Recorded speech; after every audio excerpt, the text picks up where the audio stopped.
I'm here with the Oliver twins, or Philip and Andrew. Yes, that's correct. As we know them. Thank you very much. So I obviously know you from my youth playing your classic games, but for anybody who maybe doesn't know much about you guys, who are you and why are we here talking to you? We're known as the Oliver twins, and we've written a lot of games. Started in the mid-80s writing 8-bit games, which I'd like to say have become classics, and written games ever since, and had a wonderful career writing video games. And still making games today as well. Absolutely. So this is now 30 years of making video games. In the 80s, it was the 8-bit machines, the Spectrum, the Amstrad, Commodore 64. Then it grew up through the consoles, the NES and PlayStation and all that. And now we're doing a game called Sky Saga on the PC. So obviously you guys have been working in the industry for a long time now. Presumably you've seen things change a lot over the years. Absolutely. I mean, in the old days, it was literally back bedroom coding, that sort of expression, because it was guys like us writing games in our bedrooms. Literally in your bedroom? Literally in his bedroom. Bigger room, I believe. And then publishing games on cassette tapes, and then moving up to discs and floppy disks, and then CDs. Up through CDs and cartridges and various other So medium. some of the changes that have happened is that the technology was very restrictive, so you had to be very, very technical about what your design and creation was. But then as the computers have got more powerful and more memory, so the designers and the art is much more important as sort of, okay, how are you going to use this technology? But also so the team sizes started to grow. And the minute you're starting to save your games onto CDs and DVDs, the memory is vast, which means you need a huge team as well. So in terms of you're talking about, originally it was just you guys, and then you started to employ more and more people on the games that you made. What's the pool of talent like in the country? Are there a lot of people out there now doing this? Or? It is very, very good that some computers are sort of well recognised by universities and educational authorities. It's absolutely amazing that the computer science is back on the national curriculum at GCSE level. Awesome.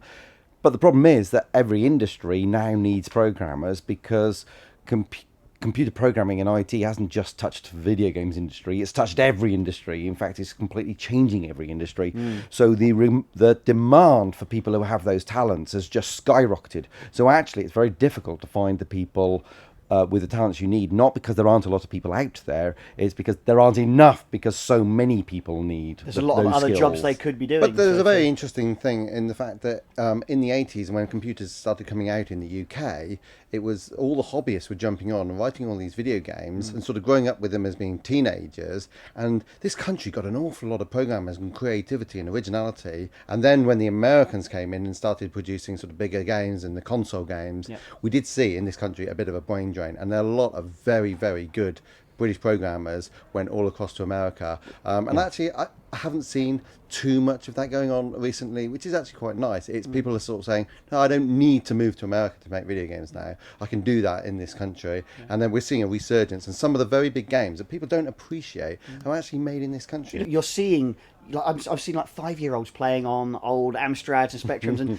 getting stuck into the nuts and bolts. So there is a passion in the younger generation. But is there more we could be doing? Certainly we need to sort of give them that passion. And video games are accepted entertainment medium. I'd say the best entertainment medium, obviously, and certainly the best one of the future.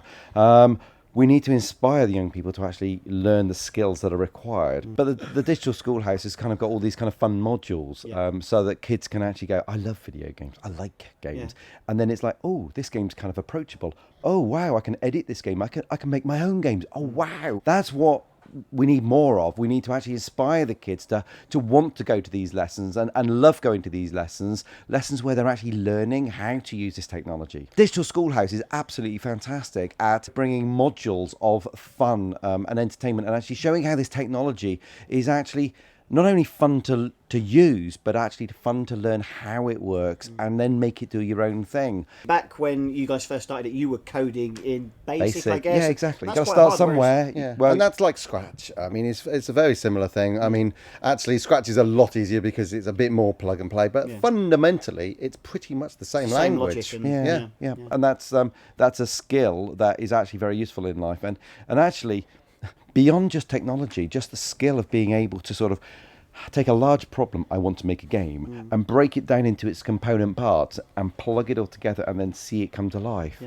that in itself is a life lesson. Just the methodology and use of logic to Yes. deliver something. Yeah. Yes. Is definitely a very worthy skill to know how computers work, because you will be surrounded by them forever, and understanding that will probably get you a job. I mean, that is the important thing to know, is that if you're a teacher or a parent or something, that if you inspire a kid to want to join the games industry and they go and learn all those skills, even if they never end up in the games industry, those skills are required by every industry in the future.